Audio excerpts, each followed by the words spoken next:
জয় মা তারা। নমস্কার, আমি জ্যোতিষী গৌতম কুমার। আজকের আলোচনার মূল বিষয় আগামীকাল 10ই জুন মঙ্গলবার 2025 জ্যৈষ্ঠ মাসের 26 তারিখ জ্যৈষ্ঠ পূর্ণিমা শুরু হতে চলেছে। এই জ্যৈষ্ঠ পূর্ণিমা অত্যন্ত গুরুত্বপূর্ণ পূর্ণিমা। জ্যৈষ্ঠ পূর্ণিমা তিথি চলাকালীন শুধুমাত্র এই একটি গাছের মূল আপনার জীবনে নিয়ে আসবে চরম উন্নতি। আসুন আমরা জেনে নেই পূর্ণিমার সময়সূচি, তারপর আমি এই গাছটির সঙ্গে আপনাদের পরিচয় করিয়ে দেব। আগামীকাল 10ই জুন মঙ্গলবার 2025 পূর্ণিমা শুরু হবে বেলা 11:37। পূর্ণিমা থাকবে পরের দিন অর্থাৎ 11ই জুন বেলা 1:15 পর্যন্ত পূর্ণিমা থাকবে। কিন্তু এই গাছের মূল ধারণ করতে হবে আপনার মঙ্গলবার রাত্রিবেলা। বিশেষ করে যাদের হওয়া কাজগুলো হচ্ছে না, কর্মে বাধা সৃষ্টি রয়েছে, আপনি ব্যবসা করবেন, ব্যবসা কিন্তু আপনি করতে পারছেন না, আর যদিও করছেন আপনার উন্নতি নেই, কিংবা আপনি ব্যাংকে লোন করেছেন, আপনি লোন পেতে গিয়েও পাচ্ছেন না, দিনের পর দিন ঘুরছেন, এবং আপনি হয়তো চাকরির জন্য চেষ্টা করছেন অনেক দিন ধরে, কিন্তু আপনার চাকরি হতে গিয়েও হচ্ছে না। তাছাড়া বিশেষ করে যাদের বিবাহ ক্ষেত্রে বাধা রয়েছে, হয়তো বিবাহ ঠিক করে এসছেন, অজানা সমস্যা এসে সেই বিবাহ ভেঙে যাচ্ছে, এবং যাদের বাড়িতে ছোট বাচ্চা রয়েছে, শিশুরা রয়েছে, নজর দোষ লাগছে, দূষিত হাওয়া লাগছে, শরীর ভালো হচ্ছে না, প্রচুর চেষ্টা করছেন, ডাক্তার দেখাচ্ছেন, কিন্তু কোনো কিছুতেই কিছু হচ্ছে না। শুধুমাত্র এই গাছের মূল যদি আপনি ওই বাচ্চাটার গলায় ধারণ করে দিতে পারেন, তাহলে ওই বাচ্চা কিন্তু 48 ঘন্টার মধ্যে আস্তে আস্তে সুস্থ হতে থাকবে, এবং এই গাছের মূল যতদিন গলায় থাকবে কোনো ধরনের নজর দোষ, দূষিত হাওয়া সেই বাচ্চা কিন্তু প্রবেশ করতে পারবে না। এই গাছটির নাম শ্বেত অপরাজিতা।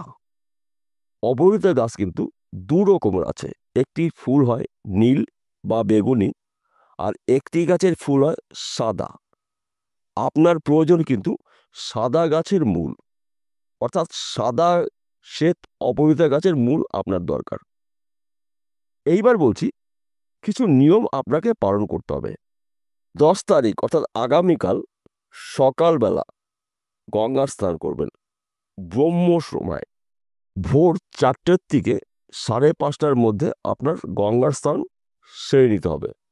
গঙ্গার স্নান যখন করতে যাবেন 3টি জিনিস আপনার সাথে নিতে হবে: একটি পান নিখুঁত, একটি সুপরি নিখুঁত, আর একটি কাঁচা টাকা।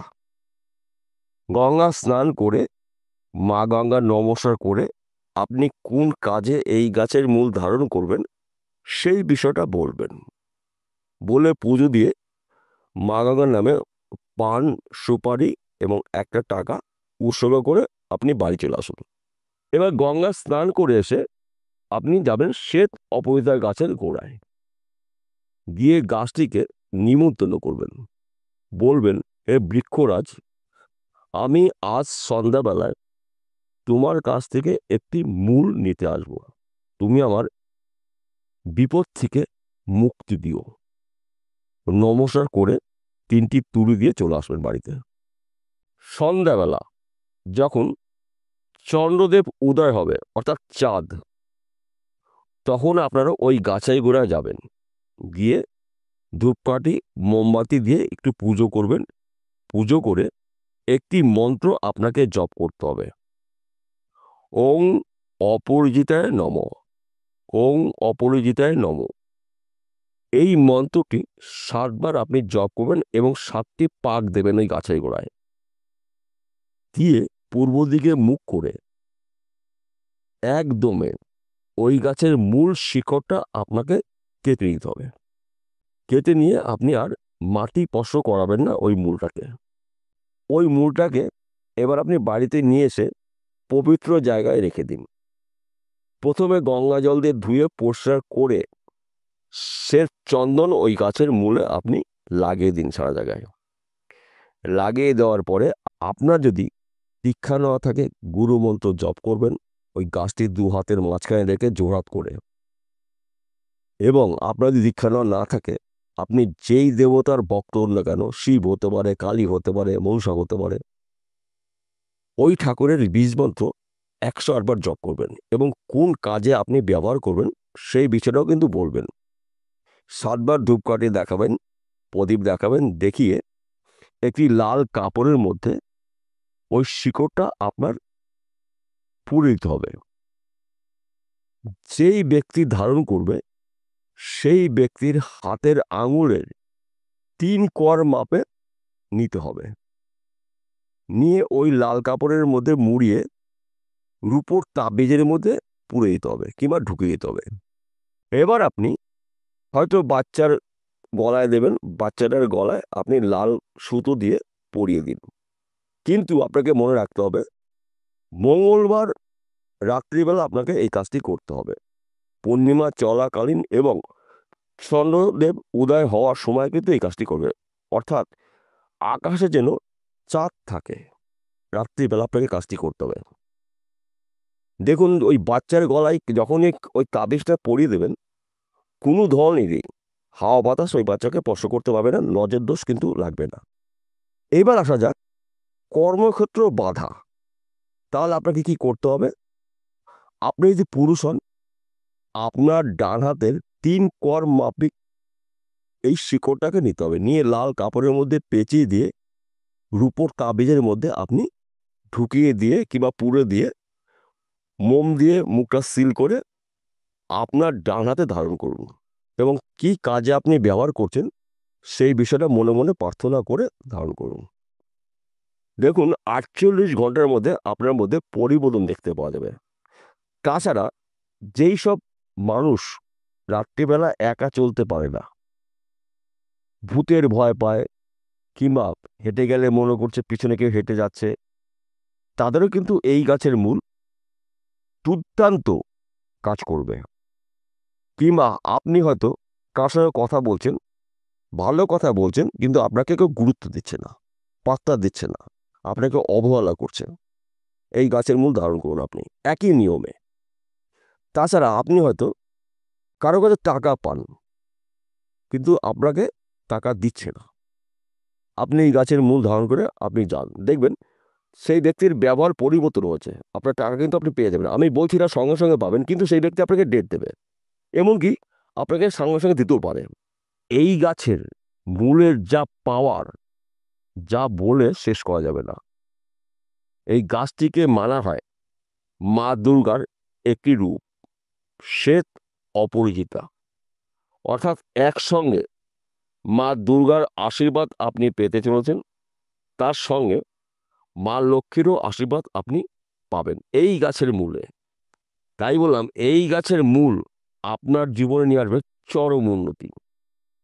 এবং এই গাছের মূল যখন আপনি ধারণ করবেন, ওই দিনে কিন্তু আপনি নিরামিষ আহার গ্রহণ করবেন, এটা মাথায় রাখতে হবে। কারণ আপনি যখন মন্ত্রপুত এই গাছের মূল ধারণ করবেন, তখন তো আপনাকে শুদ্ধিকরণ করতে হবে এবং শুদ্ধ অবস্থায় থাকতে হবে। এই বিষয়ে কিন্তু গুলিয়ে ফেললে চলবে না। প্রত্যেকটি কাজের নির্দিষ্ট নিয়ম রয়েছে, নির্দিষ্ট সময় রয়েছে, তাই সময় ছাড়া কিন্তু কোনো কাজই সফলতা আসে না। ধরুন কালী পুজো আমরা করি অমাবস্যা তিথিতে, লক্ষ্মী পুজো আমরা করি পূর্ণিমা তিথিতে, এবং এই গাছেরও কিন্তু নির্দিষ্ট একটি তিথি রয়েছে, নির্দিষ্ট সময় রয়েছে। অর্থাৎ সময়সূচি মেনে নিয়ম নিষ্ঠা বিশ্বাস ভক্তি করে যদি আপনি এই গাছের মূল ধারণ করতে পারেন, আমি দায়িত্ব নিয়ে বলছি আপনার মধ্যে পরিবর্তন আসবেই আসবে। দেখুন গাছের কিন্তু কাজ রয়েছে, যা নাকি নামি দামি স্টোনও এর সাথে শুভ কাজ করে পারবে না, কিন্তু আপনাকে 100 ভাগ বিশ্বাস করতে হবে, 100 ভাগই শুভত্ব আপনি পাবেন। আর যদি আপনার মধ্যে বিশ্বাস না থাকে, তাহলে এই গাছের মূল ধারণ করার কোনো প্রশ্নই আসে না। একমাত্র জ্যৈষ্ঠ পূর্ণিমা চলাকালীন আপনাকে এই গাছের মূল ধারণ করতে হবে।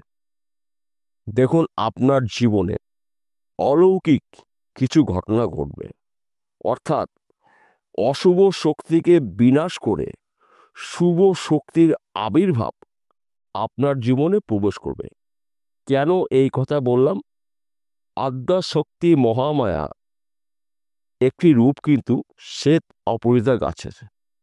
তাই মা দুর্গার আশীর্বাদ আপনি পাবেন, মা লক্ষ্মীর আশীর্বাদ আপনি পাবেন, এমনকি গ্রহদোষ থেকেও আপনি আস্তে আস্তে মুক্ত হতে পারেন।